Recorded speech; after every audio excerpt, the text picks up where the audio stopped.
Previously, we talked about geometry direction arrows, and that one arrow represents one geometry. Our external contour consists of several geometries, and what to do to get one?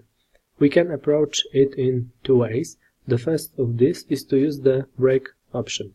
We will discuss this on the left side of our part. We have already discussed the break function, but we will practice it again. From the Edit tab, select Break command.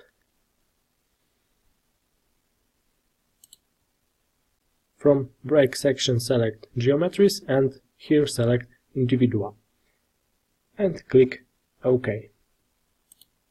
We want to divide the circle on the left and to use its fragment as the contour of outer part. Select intersection of snap, and first click on the circle and then on the line. Let's take advantage of the fact that the break function is still active and repeat the same for this line. Okay, select the intersection of snap, select the circle, and then select the line.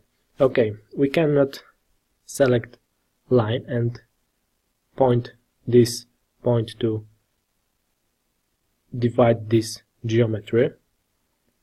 Okay, I don't know why it's happened, but let's deactivate this command, but first let's change the direction of this line.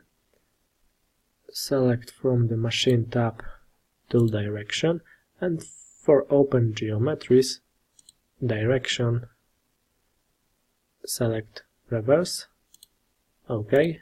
Again, from the Edit tab, select Break command. OK. Intersection of snap, select the circle, and now we can select the line. I don't know if the start point must be here, but it helped in this case. OK. Now let's select from the Edit tab Delete command and delete this fragment of this circle. OK.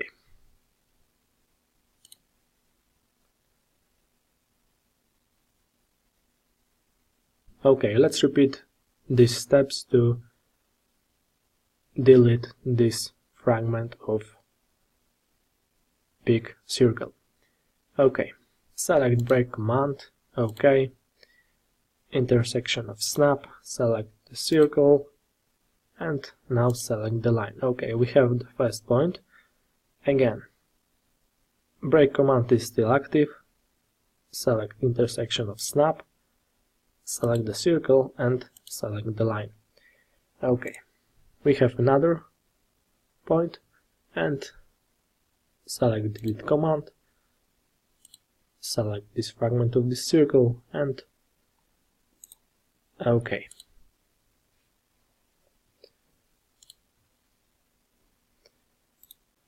Okay, in the next video we will try another way to divide geometries.